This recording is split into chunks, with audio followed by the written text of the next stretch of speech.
सभी श्रोता मित्रों को मेरा हार्दिक अभिनंदन।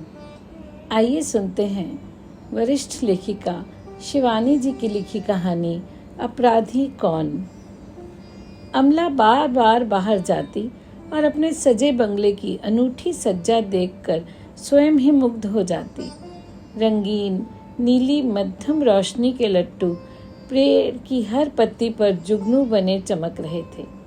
शामियाने की रंगीन छाव में कई सोफे और कुर्सियां मंडलाकार घेरे में रखवाते श्याम बिहारी एक साथ कई निर्देशन देते किसी कुशल बैंड मास्टर की तरह हवा में दोनों हाथ उठा उठा कर गिरा रहे थे। अमला को अपने पति की हड़बौंग देखकर हंसी आ गई। एक तो वैसे ही सामान्य सी घटना से उत्तेजित हो उठते थे, उस पर आज उनकी पहली पुत्री का विवाह था। अमला पति से कहीं अधिक मात्रा में आश्वस्त होकर बारात की प्रतीक्षा कर रही थी। आखिर घबराती भी क्यों? सब कुछ ही तो दे रही थी कनक को। फ्रिज, रेडियोग्राम, फिएट और एक तगड़ा सा चेक। उसकी कनक सांवली थी, पर इस युग में क्या जमाता भावी पत्नी का रंग देखता है। उसे तो अब भावी ससुर के ओहदे का रंग ही अधिक आकर्षित करता है। जहाँ तक इसका प्रश्न था, श्याम बिहारी अपने ओहदे के चोखे रंग से किसी भी सुपात्र को चुंबक की तरह खींच सकते थे। एक तो वे कमिश्नर थे, उस पर ICS। आज उन्हें सुबह से बात करने की फुर्सत नहीं थी। जनवासे का प्रबंध देख रहे थे। नाऊ, तंबोली, धोबी सबके तंबू तन चुके थे। यह भी इस अनोखे युग का एक अनोखा रिवाज चल पड़ा था। आएंगे छैला बाराती बनकर, पर दर्जनों घड़े से निकाले गए सूट इस्त्री करवाने कन्या के पिता के यहाँ ही लाएंगे। जिसे देखो वही हजामत बनवाने बैठ जाएगा, चाहे घराती हो या बाराती। मुफ्त का चंदन घिस मेरे नंदन, इसी को कहते हैं। कहीं बारातियों के आने से पहले ही सब पान निगोड़े घर के मेहमान ही ना चढ़ डालें। अमला मन ही मन भुनभुना रही थी। देवरानी, जेठानी और चचेरी ममेरी नंदों के नखरे देखकर उसका खून खौल रहा था। इसी से भागकर बाहर आ गई थी। बरेली वाली ममिया सास को लहसुन प्याज की बदबू से दिल के दौरे पड़ने लगते थे। उनका कमरा अलग करके उठी ही थी कि दो चचेरी बहनों में बच्चों को लेकर भयानक युद्ध छिड़ गया। दोनों सगी बहनी थीं, पर आज आमने सामने तनी रनचंडी ही तो बन गई थी। उन्हें छुड़ाकर अलग किया तो उसकी स्विस भाभी एक ही पेटीकोट और बिना बाहों का ब्लाउज पहने अर्दली चपरासियों के सामने ही उसे साड़ी पहना देने का अनुरोध करने आधम की। पिछले महीने उसका छोटा भाई विदेश से एक लंबी तगड़ी ब्याह लाया था। क्या करती बेचारी अमला, भाई को बुलाती और भाभी को कैसे छोड़ देती। और उसकी ताड़ सी देह में साड़ी लपेटना आकाश में चंदोवा टाकना जैसा था। बारात भी तो आती ही होगी। उसने घड़ी देखी, अभी देर थी, पर बारात के आने से ज्यादा चिंता उसे एक और मेहमान के आने की थी, और वह थी उसकी फ्रांस प्रवासिनी ननद मीना, जो पूरे 20 वर्षों के बाद मायके लौट रही थी। कभी ये ननद उसकी प्राण प्रिया सखी थी। वही उसे सिर आंखों पर बैठाकर इस घर में लाई थी। उसकी सास ने तो दूसरी लड़की पसंद कर रखी थी। दोनों एक से कपड़े पहनती, हंसती, खिलखिलाती, एक दूसरे को बाहों में लिए फिरती रहती। और फिर जैसा प्राय ऐसी प्रगाढ़ मैत्री का अंत होता है, वैसा ही हुआ। अचानक दोनों में ऐसी ठनकी कि आंखों ही आंखों में नंगी तलवारें लपलपाने लगीं। झगड़े का सूत्रपात हुआ था आभूषणों को लेकर। मीना की विधवा माँ का पूरा गहना एक सामान्य सी पोटली में बंधा काठ के बक्से में पड़ा रहता। कई बार पुत्र के समझाने पर भी अम्मा गहने बैंक में रखने को राजी न हुई, तो खींचकर श्याम बिहारी ने कहना बंद कर दिया। पर इन दिनों उनका अधिकांश समय तीर्थ यात्रा में ही निकलने लगा था, और वो एक एक करके अपने आभूषण कभी बद्रीनाथ चढ़ा आती तो कभी रामेश्वरम। एक दिन अमला और मीना ने मंत्रणा की कि कैसे भी हो अम्मा के इस धार्मिक उदारता के सैलाब को बांधना ही होगा। अम्मा जी, अब मीना की सगाई हो गई है, आप ऐसे गहने मत लुटाइए, अमला ने एक दिन सास को टोक दिया। हाँ अम्मा, आज फैसला कर ही दो, क्या मुझे दोगी और क्या भाभी को। मुंह लगी मीना ने अपनी दोनों बाहें अम्मा के गले में डाल दी। कहीं ऐसा ना हो कि इस करमजली पोटली के पीछे हम दोनों कभी लड़ पड़े। अम्मा हो कर हंस पड़ी। ला मरी, निकाल पोटली, आज ही बांट बूट कर झगड़ा निपटा दूं। अम्मा ने चाबी का गुच्छा हंसकर पटक दिया और मीना चटपट पोटली निकाल कर ले आई। उफ, कैसे भारी भारी गहने थे। टोंक, अनंत, जयपुरी झूमर, रामपुरी मछलियाँ, चंद्रहार, बेसर और कुंदन की पहुंची। मीना के नाना सिविल सर्जन थे।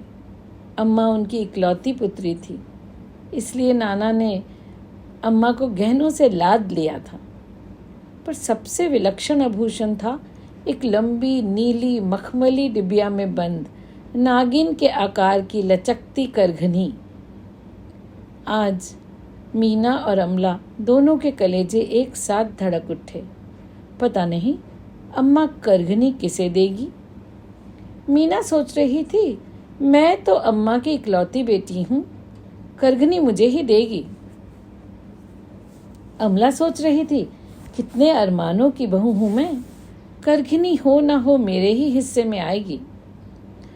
अम्मा की ख्याली हंडिया में इधर उबाल पर उबाल आ रहे थे। सब गहना मन ही मन बांट चुकी थी, पर दोनों की तृष्णा के पान उनकी करघनी पर ही अटके थे। ये वो जान गई थी, बेटी तो पराया धन है, कल परसों ब्याह होगा तो पराई हो जाएगी। जिंदगी तो उसे बहू के साथ ही काटनी थी, पर करघनी भी साधारण नहीं थी। अम्मा ने एक एक कर गहनों की 2 ढेरियां बना दी। टोंक, बेसर, चंद्रहार अमला का, कंकन, झूमर, सतलड़ी मीना की, राजस्थानी बोरला अटर पटर आया अमला की ढेरी में, और कुंदन की चंपाकली, उड़ीसा की कटकी और सोने की कंघी मीना की। दोनों ढेरियां ऐसी न्यायपूर्ण सूझबूझ का प्रतीक थी कि किसी भी घट बढ़ का प्रश्न ही नहीं उठता था। बस अकेली करघनी बच गई। मीना अचानक मचल गई। अम्मा, चाहे हमारी ढेरी के 2-3 गहने भाभी की ढेरी पे डाल दो, पर हम तो करघनी ही लेंगे। और उसने करघनी सचमुच उठा ली। सास ने बहू की गंभीर मुख मुद्रा देखी तो बड़ी चतुराई से बिगड़ती स्थिति को संभाला। अच्छा देखा जाएगा, अभी तो दोनों पोटलियां बक्से में डाल दे, करघनी अलग कर दी है मैंने, पुर्जी डाल देंगे, क्यों है ना बहू। पर अम्मा की पुर्जी के पहले ही नियति की पुर्जी पड़ गई। मीना के विवाह की तिथि निश्चित हुई तो गहने झलवाने सुनार को बुलवाया गया। दोनों पोटलियों के गहने ज्यों के त्यों धरे थे। अकेली करघनी ही नहीं थी। अम्मा तो जैसे पागल सी हो गई। एक तो शुभ कार्य के पहले सोना खो गया था जो महा अपशुकन था, और उस पर करघनी उनका सबसे प्यारा गहना। अम्मा ऐसे फूट फूट कर रोई जैसे बाबूजी की मृत्यु पर भी नहीं रोई थी। पर ये हो कैसे गया? चाबी तो निरंतर उन्हीं के पास रहती थी। कभी बहू मांग लेती तो कभी बिटिया। शीशम का वह बक्सा उन्हीं के कमरे में धरा था, और वो दिन रात उसी कोठरी में खजाने पर बैठे सांप की भांति कुंडली मारे बैठी रहती। भोली भाली अम्मा भृगु संहिता के पंडित जी के पास भी गई थी। खोई वस्तु का चोर घर में ही है, पर मिलेगा 20 साल में। भाड़ में जाए करघनी। मीना के आंसू टपकने लगे थे। 20 साल तक क्या उसकी कमर ऐसी लचीली रह जाएगी? क्या करेगी करघनी का जब कमर ही न रहेगी? और फिर बेचारी रिक्त कमर लेकर ही मीना ससुराल चली गई। ससुर फ्रांस में इत्र के प्रसिद्ध व्यवसायी थे। पति के साथ मीना ने स्वदेश त्याग दिया और धीरे धीरे वह माँ, भाई, भाभी सबको भूल गई, पर करघनी को ना भूल सकी। इतना वह खूब समझती थी कि चतुरा नटनी सी भाभी की फुर्तीली उंगलियों ने ही भोली अम्मा की करघनी गायब कर दी थी। आज पूरे 20 साल बाद वह भाई का पत्र पाकर स्वदेश लौट रही थी। अम्मा अब नहीं रही, पर फिर भी मायका तो मायका ही था। भैया को देखा तो रही सही शत्रुता भी बिसर गई। भैया ने मूछें रख ली थी, कनपट्टी के बाल सफ़ेद हो गए थे। क्षण भर को उसे लगा जैसे बाबूजी ही हंसते खड़े हो गए हैं। और मौसी, कितना बुढ़ा गई थी मौसी। वह तो आंसू ही न रोक पाई। क्यों री मुनिया, दामाद को नहीं लाई? मौसी ने पूछा। अरे मौसी, उन्हें क्या अपने कारोबार से फुर्सत रहती है? और उसने बड़े गर्व से कहा और भाभी की ओर प्यार से आंखें फैला दी और बाहें फैला दी। उसकी तन्वी भाभी बेहद फूल गई थी। करघनी धरी भी होगी तो इस विराट परिधि को कहाँ घेर पाएगी? उसे मन ही मन गहरा संतोष हो गया। और उसकी कमर तो अभी भी विदेशी कॉर्सेट के बंधन में कसी उसकी कौमार्यावस्था का 21 इंची घेरा निभा रही थी। तुम तो मीना वैसी की वैसी ही धरी हो। भाभी का कंठ स्वर भी शरीर के साथ साथ मांसल हो उठा था। भतीजी कहाँ है मेरी? मीना ने बड़े लाड से पूछा और भाभी ने एक सांवली सी लड़की को उसकी ओर ठेल दिया। मीना ने भतीजी का माथा चूमकर कहा, मेरी दिव्या से 1.25 महीने बड़ी है तू। उसे क्यों नहीं लाई बुआ? भतीजी ने पूछा। उसे अपनी दुकान सौंप कर आई हूँ रानी। एक दिन भी बंद रहती तो लाखों का नुकसान हो जाता। और फिर क्रिसमस भी आ रहा है। बुआ ने दर्पपूर्ण उक्ति से महिला वृंद को घायल किया और धम्म से कुर्सी पर बैठ गई। मीना की दुकान भारती वास्तव में फ्रांसीसी सुंदरियों के लिए एक बहुत बड़ा आकर्षण थी। भारतीय गहने, साड़ियाँ, आलता, नकली चोटियाँ, झूमर, यहाँ तक कि मांग भरने का सिंदूर और बिछुए का जोड़ा भी मिल जाता था वहाँ। कभी फ्रांस में इक्के दुक्के भारतीय विवाहों के लगन खुलते ही मीना की दुकान ही सुहाग पिटौरा जमाती। काश अम्मा की करघनी होती तो वह टिकट लगाकर प्रदर्शनी से ही माला माल हो जाती। कुल जमा 3 दिनों के लिए आई हूँ भाभी। इधर तुम्हारी रानी विदा हुई और मैं उड़ी फ्रांस को। जयमाल का समय हुआ तो अतिथियों की दृष्टि सलोनी दुल्हन के चेहरे पर टिकने के बजाय उसकी प्रौढ़ा बुआ की सांवली गर्दन पर जम गई। मीना एक अद्वितीय हीरों का हार पहने दरवाजे पर खड़ी मुस्कुरा रही थी। फुसफुसाहट तेज हो उठी। कैसे जगमगा रहे हैं, असली हीरे हैं। चल हट, विदेशी नकली हार भी ऐसे ही जगमगाते हैं। पिछले साल मेरा छोटा भाई मॉन्ट्रियल से लाया था। नहीं नहीं, फ्रांस में इसके ससुर का लाखों का व्यापार है और इसकी अपनी भी तो दुकान है। असली ही होंगे। क्यों री मुनिया, हार तो असली लागे हैं। 8-10 हजार का तो होगा ही। मौसी ने बड़ी ललक से हार के लोलक को हाथ में थाम लिया। 80 हजार का है मौसी, मीना ने कुछ ऊंचे ही स्वर में कहा। अपने दामी आभूषण का मूल्य बताने में कभी क्या कोई नारी चूकती है? और फिर दूल्हे को तो देख ही कौन रहा था। आंखों ही आंखों में हार की आलोचना चल रही थी। कहा था ना मैंने, 80 हजार का है। दूसरे दिन बारात विदा हो गई और अतिथियों के बिस्तर बंधने लगे। गृह स्वामिनी भी अतिथियों को रोकने के मूड में नहीं थी। मीना ने भी अपनी भाभी के तुच्छ स्वभाव को परख लिया था। उसने जाने का प्रसंग उठाया तो अमला ने औपचारिक स्नेह की सामान्य दलीलें दी और फिर मान गई। बाजार से तुम्हारे लिए मेवे और ताज़ी मिठाई लेती आऊं, कहकर वह झोला लेकर चली गई। तो मीना विवाह के भब्बड़ के बाद पहली बार घर में अकेली रह गई। जाने से पहले मायके की ममता और घनेरी हो आई। घूम घाम कर वह अम्मा का बचा कुछा सामान देख रही थी और स्मृतियों के पट खुलते जा रहे थे। बाबूजी की आराम कुर्सी, अम्मा का पीढ़ा और उसकी बोर्डिंग का सहचर काला स्टील का बक्सा। सहसा वह ठिठक गई। शीशम का वह बक्सा जिसके अभेद्य ताले को बिना खोले ही किसी कुशल हुड्डुनी ने करघनी गायब कर दी थी। बड़े लाड से उसने ताले को हाथ में लिया और न जाने किस ममता के अदृश्य स्पर्श से ताला खट से खुल गया। शायद बाजार जाने की हड़बड़ी में भाभी ठीक से बंद न कर पाई थी। देखूं भाभी इसमें अब क्या रखती है। मीना ने दोनों हाथों से भारी ढकना उठाया। पुराना किनारी गोटा, टूटे प्लग और अम्मा का फुलकारी दुपट्टा।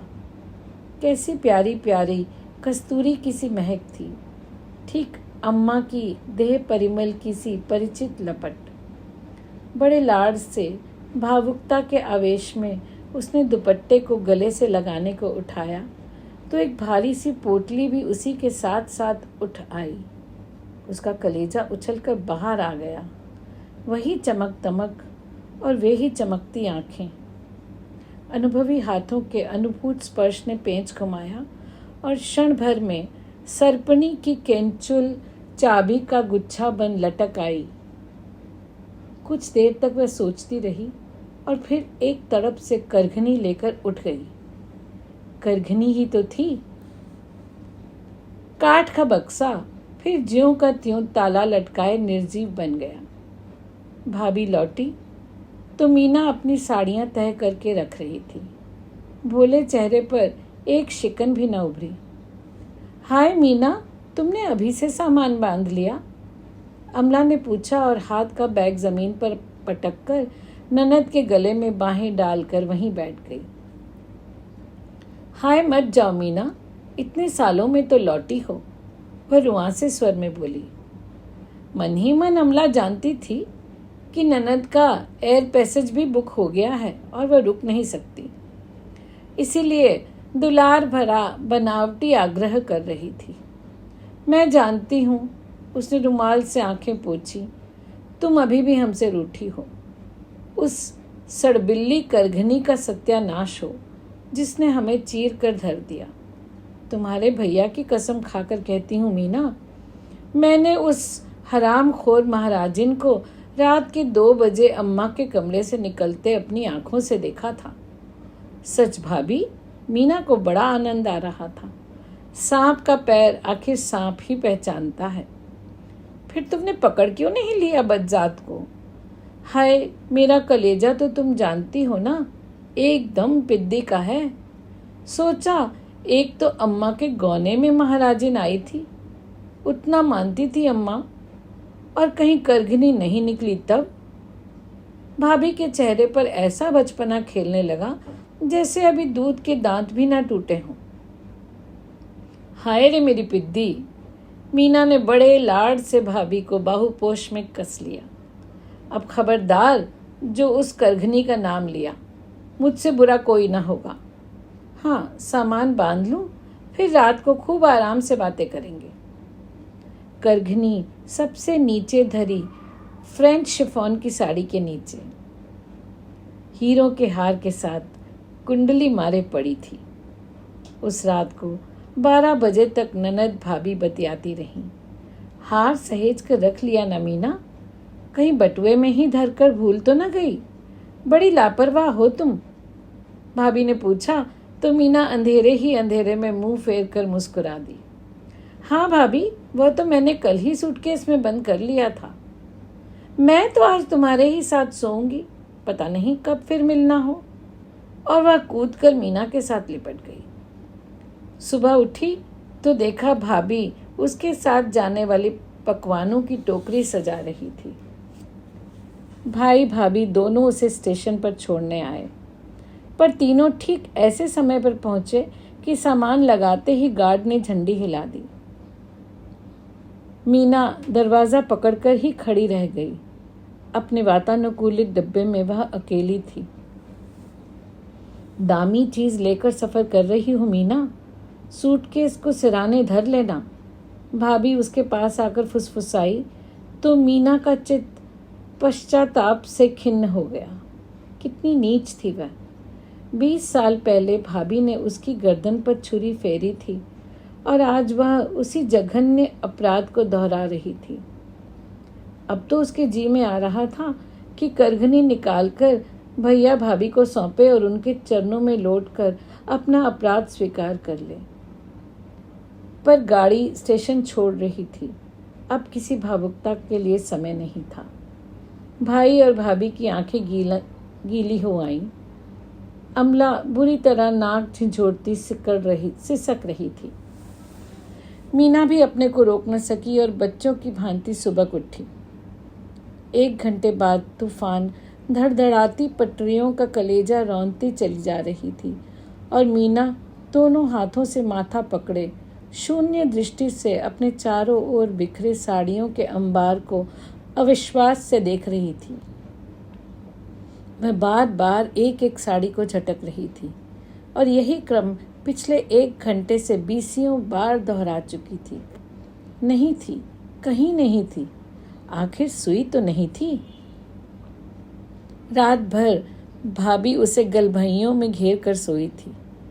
चाबी का गुच्छा पार करने में उसकी उंगलियों ने फिर अपनी प्रतिभा का प्रदर्शन कर दिया था। करघनी तो गई ही, साथ में उसके हीरों का हार भी ले गई। अब वह अतुल को क्या मुंह दिखाएगी। जल्दी जल्दी में बीमा भी नहीं करा पाई थी। और मायके में गहने की चोरी क्या कुछ कम लज्जास्पद घटना है। अब क्या करे। क्या फिर मायके लौट जाए। क्या कहेगी भाभी से। यही ना कि भाभी तुमने मेरे हीरे का हार चुरा लिया।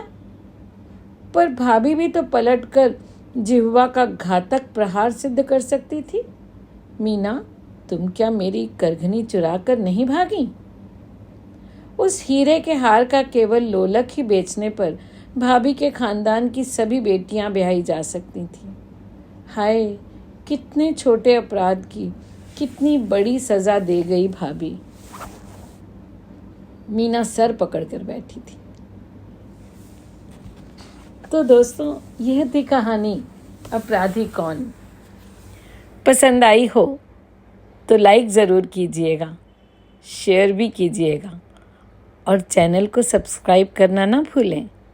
जल्दी ही मिलेंगे एक नई कहानी के साथ। धन्यवाद।